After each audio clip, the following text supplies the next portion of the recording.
Hello money 9। अच्छा, Arun sir से आगे भी हम बातचीत करेंगे, कुछ सवालों को भी लेंगे, लेकिन अरुण सर को हमने आज जोड़ा है एक खास सेगमेंट के लिए। आज हम हर रोज़ आपके लिए एक नया सेगमेंट ढूंढ के लाते हैं, एक नए आंकड़े ढूंढ के लाते हैं और वो आंकड़े निकालते हैं आपके लिए रोज़ बरोज़। हम कोशिश करते हैं कि ज़्यादा बेहतर से बेहतर नंबर आपके लिए लेकर आएँ और आज भी हम एक नंबर के साथ आपके साथ मौजूद हैं और हर बार की तरह बातचीत करने के लिए सत्यम हमारे साथ मौजूद भी हैं। सत्यम, आज आप क्या चुन के लाए हैं? कौन कौन से आंकड़े, क्या सिचुएशन? जी सर, तो सबसे पहले बात करेंगे ऐसे स्टॉक्स की सर जो हाल ही में एफएनओ में शामिल हुए, एफएनओ कैटेगरी में शामिल हुए, लेकिन उसके बाद से ही उनमें हमें अच्छी खासी गिरावट देखने को मिली है। एक दो ऐसे भी हैं जिनमें कुछ तेजी भी आई है, लेकिन अधिकतर ऐसे ही शेयर हैं जिनमें हमें भारी गिरावट देखने को मिली है। तो लिस्ट शुरू करें सर? जी, शुरुआत करें सबसे पहले सूची की। जी, तो 29 नवंबर को ये शामिल हुए थे और 28 नवंबर की प्राइसिंग के हिसाब से हमने कैलकुलेट किया है कि करंट मार्केट प्राइस से कितनी फिलहाल गिरावट इनमें आ चुकी है। सबसे पहले बात करेंगे एनसीसी की। जब ये शामिल हुआ था एफएनओ में तो इसकी प्राइस थी 303 रुपये। फिलहाल ये 184 रुपये पर चल रहा है। 39% से भी ज़्यादा की गिरावट एनसीसी में हमें देखने को मिली है। इसके बाद आता है नंबर एचएफसीएल का। ये 133 पर एफएनओ में शामिल हुआ था, अभी 87 पर चल रहा है, ट्रेड हो रहा है। 34% की गिरावट उससे भी ज़्यादा की हमें यहाँ पर एचएफसीएल में देखने को मिल रही है। अगला शेयर है कल्याण ज्वेलर्स, जो कि 707 रुपये पर था जब ये एफएनओ में शामिल हुआ। उसके बाद इसको लेके काफ़ी कुछ बिजनेस अपडेट्स भी आए, मोतीलाल ओसवाल का भी नाम जुड़ा। अभी ये 481 पर कामकाज कर रहा है और 32% की गिरावट इसमें एफएनओ में शामिल होने के बाद से देखी गई है। फिर अगली कंपनी है कैम्स, जो 4,893 के भाव पर थी 28 नवंबर को जब ये एफएनओ में शामिल हुई और अभी ये 3,417 पर चल रही है। 30% की गिरावट हमें कैम्स में देखने को मिल रही है। और इसके बाद जियो फिनेंशियल्स भी इस लिस्ट में है। 325 पर थे ये जब एफएनओ में शामिल हुए थे, 229 अभी का मार्केट प्राइस है। 29% की गिरावट हमें जियो फिन में देखने को मिल रही है। इसके अलावा प्रेस्टीज स्टेट्स भी है जिसमें जो कि 1671 के भाव पर एफएनओ में शामिल हुआ था, अभी 1184 रुपये के भाव पर चल रहा है। इसमें भी तकरीबन 30%, 29% की गिरावट हमें यहाँ भी देखने को मिल रही है। अगली कंपनी है जेएसडब्ल्यू एनर्जी, जो कि 662 पर था, इसमें भी 26% की गिरावट। फिर सीडीएसएल भी आता है जो कि 23% की गिरावट 28 नवंबर के प्राइस से इसमें देखने को मिली है। और एक और कंपनी है वरुण बेवरेजेस, जिसमें हमें 487 पर अभी ये ट्रेड कर रहा है। 630 पर ये था जब ये एफएनओ में शामिल हुआ, तो यहाँ भी 22.5% से ज़्यादा की गिरावट हमें देखने को मिल रही है। ये सारे वो शेयर हैं जो 29 नवंबर को एफएनओ में शामिल हुए थे सर। तो एफएनओ का हिस्सा बने और वहीं से इनका किस्सा खत्म हो गया। आप जरा लिस्ट लेकर आइए, सारे के सारे किस तरह के शेयर थे। NCC, HFCL, Kalyan Jewellers, Campus, Jio Financial, Prestige, JSW Energy, CDSL और वरुण बेवरेजेस, जिनकी हम बात भी कर रहे थे अभी, सब एफएनओ का हिस्सा बने और सब में ही लगातार तब से लेकर अब तक गिरावट आ रही है। अरुण सर, आपने पहले ये हाईलाइट भी किया था एक बारी, इसलिए आपसे बात करने के लिए आज हमने आपको यहाँ शामिल भी किया। तेज बिकवाली आई है जब से एफएनओ का हिस्सा बने हैं। इनमें से 3-4 नाम ही मैं आपसे पूछूंगा। पहले तो एक एनसीसी, सबसे ज्यादा गिरने वाला शेयर, 40% नीचे आ चुका है। कल्याण ज्वेलर, ये दूसरा नाम है, 35% के आसपास का ड्रॉप यहां पर भी आता हुआ दिखाई पड़ा है जब से एफएनओ का हिस्सा बना है। और तीसरा जियो फाइनेंस जैसा नाम, जो कि हर पोर्टफोलियो का हिस्सा है आजकल, यहां पर भी तेज बिकवाली आई है। आप कैसे रीड कर रहे हो ये पूरे इवेंट को, या ऐसा हो क्यों रहा है? सुमित जी, आपने सही कहा। एक तो आपने भी इसका अच्छा हाईलाइट किया था, आपने एक ट्वीट भी डाला था, वही मैंने देखा। तो काफी स्टॉक्स है जो एफएनओ में आए। सुमित जी, मुझे एग्जैक्टली इनका क्राइटेरिया तो नहीं पता कि डिटेल कैसा आते हैं, पर कुछ मैंने इसके बारे में जरूर जाना है। एक चीज जरूर है सुमित जी, जो स्टॉक्स हाई पी वाले हैं, वो जब एफएनओ में आए हैं उनमें एक अच्छी शॉर्टिंग देखने को मिली है। क्योंकि जो भी पोर्टफोलियो, जिनके भी पोर्टफोलियो में हाई पी वाले स्टॉक्स होते हैं, या फिर जो नामी स्टॉक्स होते हैं जो कि हाई पी वाले हैं, जैसे आप सीडीएसएल ले लीजिए, ट्रेंड ले लीजिए, इवन कैम्स की बात करें या कल्याण ज्वेलर्स जो सभी का फेवरेट था, ये भी एक हाई पी वाला स्टॉक था। तो जब भी एफएनओ में आता है सुमित जी, बड़े फंड्स को कह सकते हैं या फिर जो अपने पोर्टफोलियो को हेज करते हैं, यूजुअली अच्छे कंपनीज में शॉर्टिंग देखने को मिलती है। और जब से सुमित जी एफएनओ में आए हैं, जब से कंटिन्यूस शॉर्ट इन सभी स्टॉक्स में बने हैं, और जब राइज आता है वापस स्टॉक में फॉलिंग नाइट की तरह स्टॉक गिरते हैं।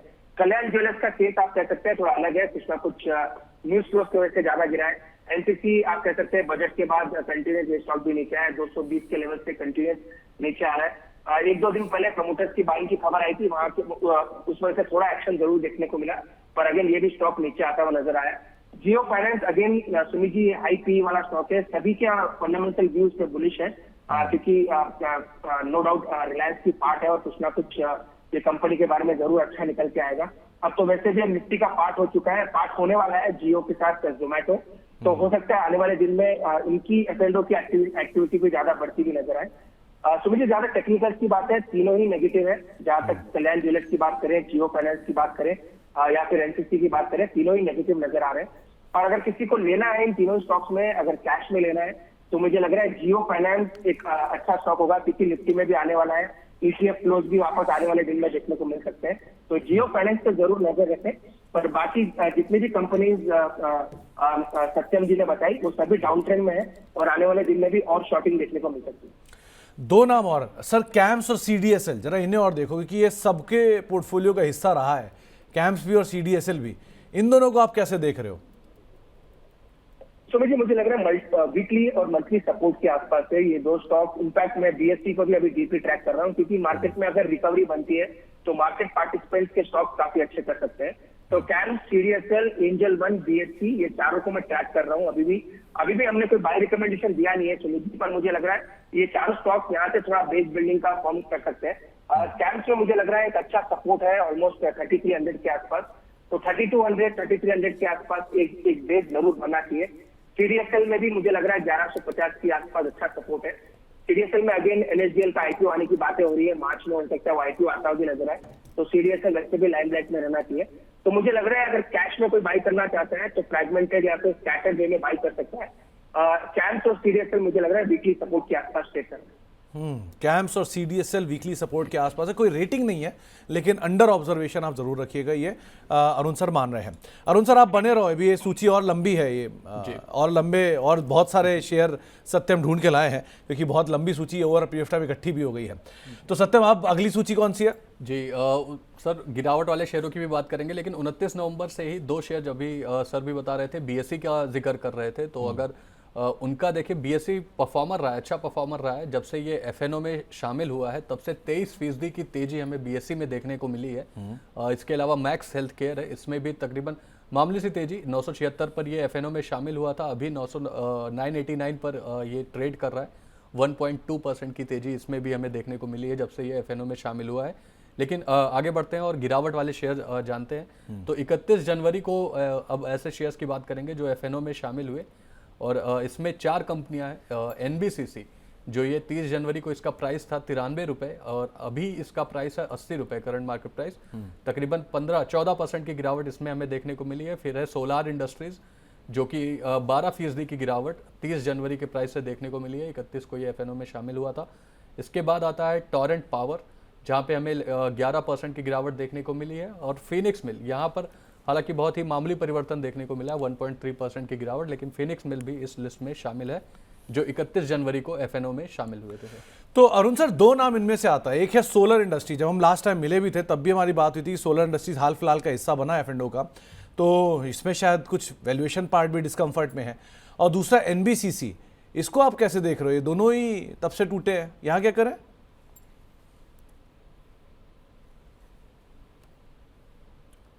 अरुण सर? जी सुमित जी मेरी आवाज आ रही है? हाँ आवाज आ रही है आपकी सर। सोलर इंडस्ट्रीज और एनबीसीसी, इन दोनों को आप कैसे देख रहे हो?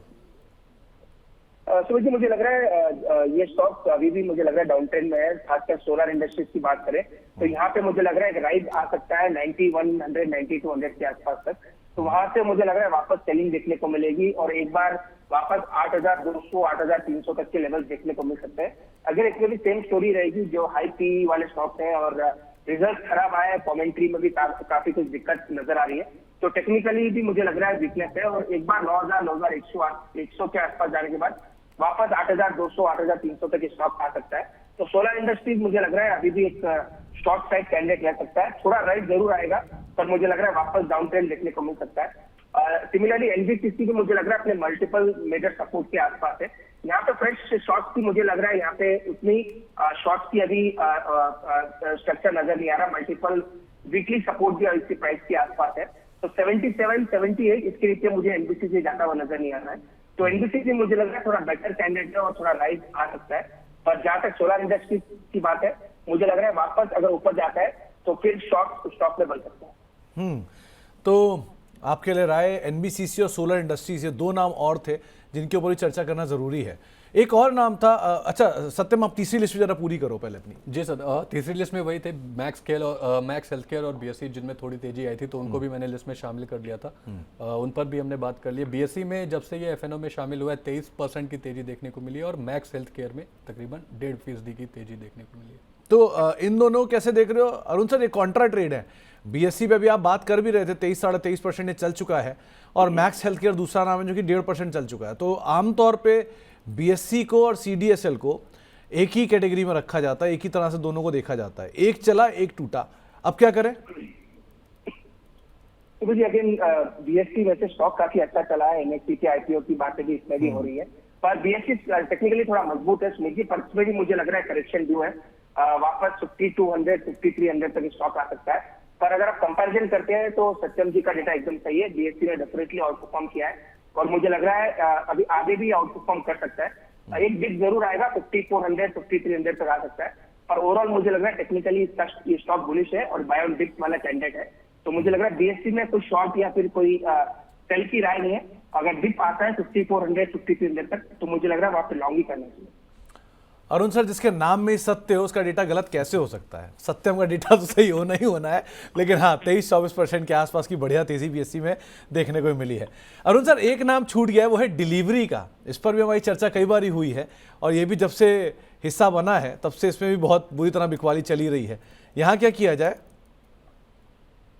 अगेन सुमित जी, ये भी एक हाई पी वाला स्टॉक है, आप तो डीपली वैसे भी ट्रैक करते हो, और ये स्टॉक में काफी फैंसी बना था कि स्टॉक का ओवरऑल आप कह सकते हैं काफी ये भी बात थी कि स्टॉक काफी अच्छे रिटर्न देगा, पर अगेन डिसअपॉइंटमेंट था। रिजल्ट में भी कोई अच्छी ऐसा बात नजर नहीं आई। टेक्निकली भी जब से एफएनओ में आया, जब से नीचे का ही ट्रेंड बता रहा है, तो सुमित जी मुझे लग रहा है जब तक ये 300 पार ना करने वापस, इसका ट्रेंड बेरिश है, और 300-310 के ऊपर निकलेगा तो थोड़ा रेस्पाइट आ सकता है, पर नीचे के लेवल खुले ऑलमोस्ट मुझे लग रहा है 250 तक स्टॉक निकल सकता है।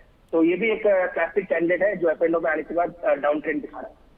तो ये एक और ऐसा कैंडिडेट है जो कि डाउन ट्रेंड साइड पे जाता हुआ दिखाई पड़ रहा है। तो इन सब के ऊपर आप अदरवाइज नजर रखिए। अरुण सर, एक जनरल क्वेश्चन भी है अदरवाइज, कि जो स्टॉक ये ऊपर से 30%, 35%, 40% तक टूट चुके हैं, अब इनको क्या पिक एंड चूज करने का समय आ गया है, या अभी और वेट करना चाहिए, थोड़ा और साइडलाइन हो जाए, थोड़ा आउट ऑफ साइट हो जाए, फिर इनमें धीरे धीरे एंट्री करनी चाहिए? सुमित जी, एक सिस्टम यूजुअली बहुत लोग फॉलो करते हैं, इवन हम भी फॉलो करते हैं। जब भी कोई सीरीज में कोई स्टॉक अंडर परफॉर्म करता है और काफी गिर जाता है, तो सीरीज एंड होने के बाद या सीरीज के आसपास जो अच्छे स्टॉक है, सपोज जो जैसे जियो फाइनेंस जैसा स्टॉक ऊपर से काफी गिरा है, निफ्टी में आने की बात चल रही है, थोड़ा सेंटिमेंट पॉजिटिव हो रहे हैं, तो मुझे लग रहा है जो जो अच्छे स्टॉक है उनको जरूर एक्यूमुलेट करना चाहिए। सीडीएसएल की मैंने बात की, कैम्स की बात की, ये सभी स्टॉक अपने अच्छे फंडामेंटल है और काफी करेक्ट हो चुका है। तो सीरीज जब एंड होती है सुमित जी, और एफएनओ में जो जो नए स्टॉक ऐड हुए उनमें थोड़ी कवरिंग देखने को मिलती है। तो वैसे भी फर्स्ट सीरीज एंड होने वाली है, ऑलमोस्ट दो दिन बाकी है, एक दिन की छुट्टी है, तो इस लेवल के आसपास जरूर एक्यूमुलेशन करना चाहिए। अगेन एफएनओ में ना करें, एफएनओ में बिल्कुल राय नहीं है आप इन स्टॉक्स में ट्रेड करें, और अगर कैश में आपको एक्यूमुलेट करना चाहिए तो अच्छे नाम को जरूर करना चाहिए। कुछ नाम मैंने ऑलरेडी कहा, सीडीएसएल, कैम्स, जियो फाइनेंस, ऐसे स्टॉक्स हैं जो मुझे लग रहा है आने वाले दिन में अच्छा कर सकते हैं। तो ऐसे स्टॉक्स अगर आप इस लेवल पर खरीदेंगे तो मुझे लग रहा है अच्छे रिटर्न आपको देखने को मिल सकते हैं। तो आपने क्योंकि दो नाम उठाई दिए हैं कि ये एफएनओ का निफ्टी का हिस्सा बन रहे हैं, जियो फाइनेंस, तो जरा आप जोमेटो को भी देख लीजिए और ब्रिटानिया और बीपीसीएल को भी देख लीजिए, क्योंकि आमतौर पे क्या होता है कि ब्रिटानिया जो भी निफ्टी से बाहर जाता है, जैसे डिवीज गया था तो बढ़िया तेजी दिखा गया, और जब से ट्रेंड आया निफ्टी में तब से लगातार टूट ही रहा है। सो इनको आप कैसे रीड कर रहे हो, ये बीपीसीएल, ब्रिटानिया और जोमेटो को?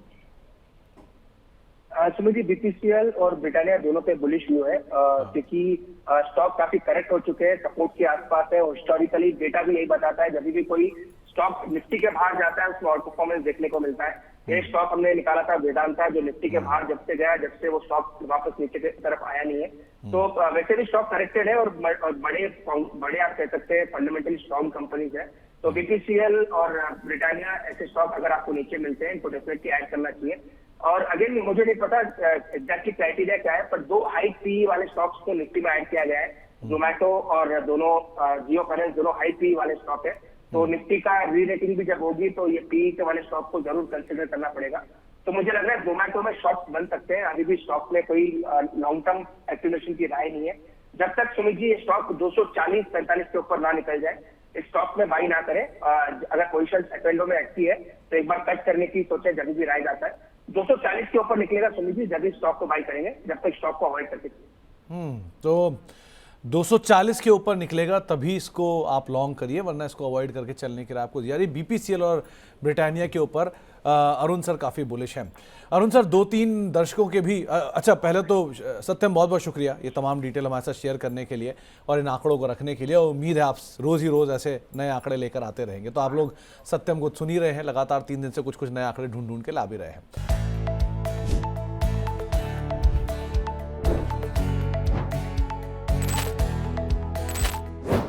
Hello money 9।